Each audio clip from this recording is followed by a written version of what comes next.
sujeto y dinámicas psicosociales, la brecha digital en adultos mayores como factor de exclusión social y comunitaria en Colombia. Am, este es un tema que ha sido elegido por el grupo número 3 de sujetos y dinámicas psicosociales. Em, la primera parte es el saludo, reconocimientos.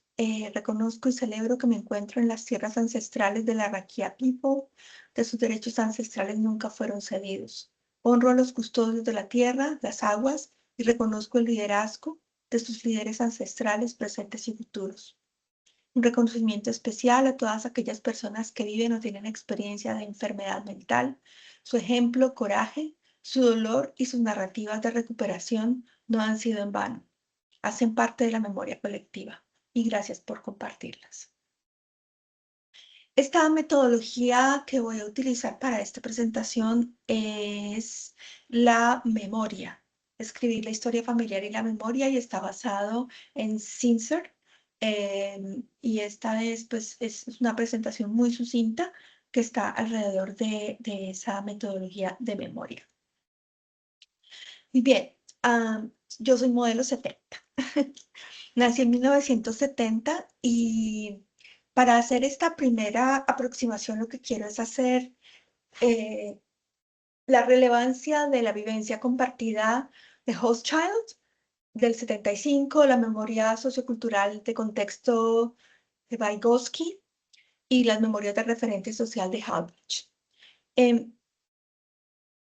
Como esto es la brecha digital que estamos analizando, y yo lo que quiero es ponerlo en contexto con mi propia experiencia de vida personal, lo que encontré a mano fueron los teléfonos. Entonces, el modelo que ustedes ven ahí del año 1970 es un modelo que yo recuerdo haber visto en las casas de las amigas de mi madre, porque cuando yo estaba chica en mi casa no había teléfono. Entonces ya después cuando estuve un poquito más grande ya hubo teléfono, pero pues esos eran los teléfonos que habían en 1970 cuando yo nací. Un poco para poder hacer el ejercicio de los referentes sociales y la teoría sociocultural, es que los recuerdos son compartidos y los contextos son compartidos. Entonces, por ejemplo, para alguien como yo que tiene 55 años, eh, y para los momentos en los que yo trabajaba, en el año 1995 fue mi primer teléfono. Yo compré mi primera panela a los 25 años, tuve mi primer teléfono celular, muy diferente a las cosas que pasan hoy en día. En el año 2000 tuve mi primer computador, que fue exactamente igual a ese que está en la fotografía, un computador de mesa. En ese momento yo tenía 30 años.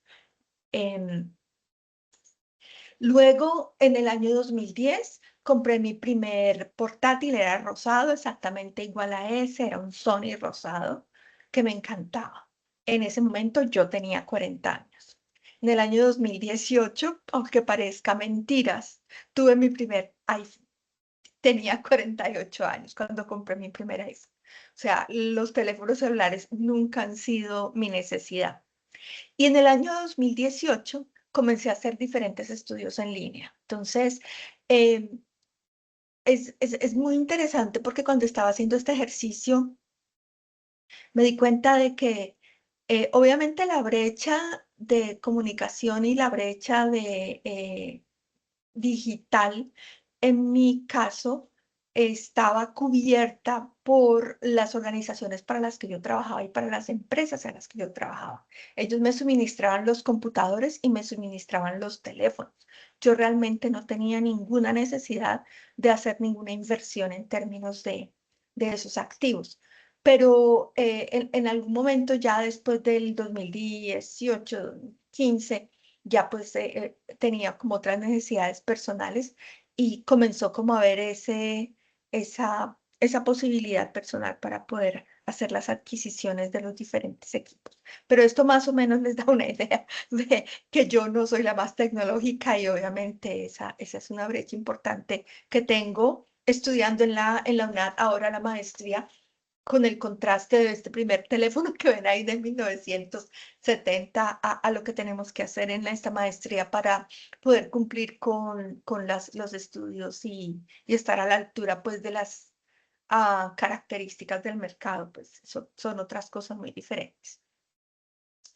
Muy bien, ahora, a partir del 2018 comienza un proceso bien interesante para mí, que tiene que ver con los aportes de Reynoso de la lengua como un dispositivo para la evolución y de Michael Ruther de Nature and Nature. ¿Esto qué significa? Significa que en mi caso personal, el ambiente, el hecho de que yo viva en Australia, en un país anglosajón, que esté pues metida en todo el tema de lo psicosocial, tiene una importancia relevante en términos de lengua, en términos de educación, y todas estas educaciones las hice online. Básicamente, la primera que terminé online fue el Advanced Diploma en Translating and Interpreting, que eso fue lo primero que hice. Luego, en el campo, pues, antes de eso hice otras cosas, pero esto. Luego ya comencé con la salud mental y a enseñar. Entonces, esto ha sido como muy interesante porque esa necesidad de poder estar al tanto de un equipo que me facilite y me permita poder trabajar online, poder tener diferentes accesos y tener la facilidad de poder comunicarme tanto con los profesores como con los estudiantes y las demás cosas que sean necesarias, em, pues hace que yo tenga em, que haya tenido una aproximación con el ambiente, que es muy importante, y que la lengua ha sido un dispositivo realmente para la evolución, como lo dice Reynoso en su video del 2013, que estos son dispositivos que ayudan a la evolución en los términos en que cambia el pensamiento, cambia la manera de hacer las cosas, cambia la proposición y que la lengua, por ejemplo, a mí me cuesta un montón leer online. Me cuesta montones. Yo prefiero el papel. Entonces, ahí también se ve la brecha digital y ahí también se ve, pues, esa necesidad mía que yo tengo de estar tocando los libros. Entonces, eso hace parte de Nature y aunque haya avanzado en términos del conocimiento, pues para lo que estaba hace 10 años, pues todavía me sigue faltando. La comunidad como contexto. Este es un ejercicio que lo quise traer porque haciendo la memoria de los últimos 8 años es un ejercicio muy importante porque yo hice la sustentación de mi maestría y hice la investigación de mi maestría de desarrollo rural de la Javeriana online. Entonces, por ejemplo, la comunidad como lección que UCAR lo muestra y el proceso de cambio de aprendizaje de Falsborda nos muestra un proceso personal que tanto tiene que ver con esa vinculación con la comunidad y como, por ejemplo, aquí hay unos ejercicios muy interesantes. Hay un ejercicio que se hizo con estudiantes de primaria y secundaria y hay un ejercicio que se hizo con docentes para poder realizar la investigación en la institución educativa rural departamental Miñay Ticha. Y eso se hizo en Miñay Ticha, en una vereda de Guachetá, en Boyacá, y yo estaba en Melbourne, en Australia. Entonces, fue muy interesante poder hacer este ejercicio. Obviamente los horarios son muy complicados. Yo sustenté mi tesis de maestría a las 2 de la mañana y hice todos mis grupos focales en la madrugada. No lo vuelvo a hacer, no lo vuelvo a hacer. Por eso estoy grabando esta presentación porque a esa hora estoy frita y, y, y no pienso lúcidamente. Entonces, eso también es parte de la brecha digital, de que no haya como una capacidad mía en términos de alcanzar como esos objetivos.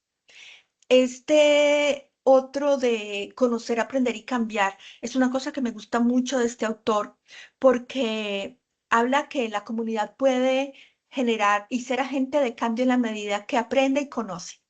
Entonces aquí es un proceso muy hermoso. En estos dos evidencias que hay aquí es una un agradecimiento que hizo la institución educativa rural departamental Miñay Ticha al ejercicio que yo hice de investigación de la trayectoria del técnico en biotecnología y luego hice una socialización, yo devolví la información a los grupos focales, devolví la información a la comunidad educativa y devolví la información en una asamblea de padres de familia en los grados de los muchachos, que es esa fotografía que ustedes ven ahí. Fue una experiencia súper bonita y fue una experiencia muy enriquecedora para mí y una experiencia muy enriquecedora para ellos, porque esto fue prácticamente una evaluación y todo eso se hizo online. Las dificultades que hubo fueron de orden técnico a la hora de colocar toda la información junta de las entrevistas, la información de los grupos focales, la escritura del documento y todo el proceso de desarrollo que se gestó al interior de la institución educativa y el proceso de desarrollo que se gestó conmigo, con mi director de investigación y los cambios que nosotros pues tuvimos que hacer internamente para poder acomodarnos a esta forma de investigar. Hizo una diferencia muy importante porque yo no estaba satisfecha con la vida que estaba teniendo y estaba en un momento personal bastante complicado. Pues en esta conferencia o en este espacio de compartir me voy a centrar solamente pues en esta parte, pero pasaron muchísimas cosas que fueron sumamente complicadas en lo personal y un sabor agridulce durante este tiempo. Y básicamente este grado con la Javeriana de la Maestría de Desarrollo Rural lo que hizo fue ayudarme a tener un poco más de autoconfianza, de tener un poco más de esperanza, de tener un poco más de ganas de seguir compartiendo y de seguir trabajando con las comunidades, que es lo que más me gusta. En esta siguiente fotografía está otra vez Maslow con la pirámide y la parte de las necesidades sociales y el hibridismo cultural de Rotterdam. Lo he dicho varias veces y llevo 3 veces grabando esta parte, no lo he logrado. Retornar. Resulta que este hibridismo cultural es algo muy interesante porque ustedes ven esta fotografía, son las selfies de las tres.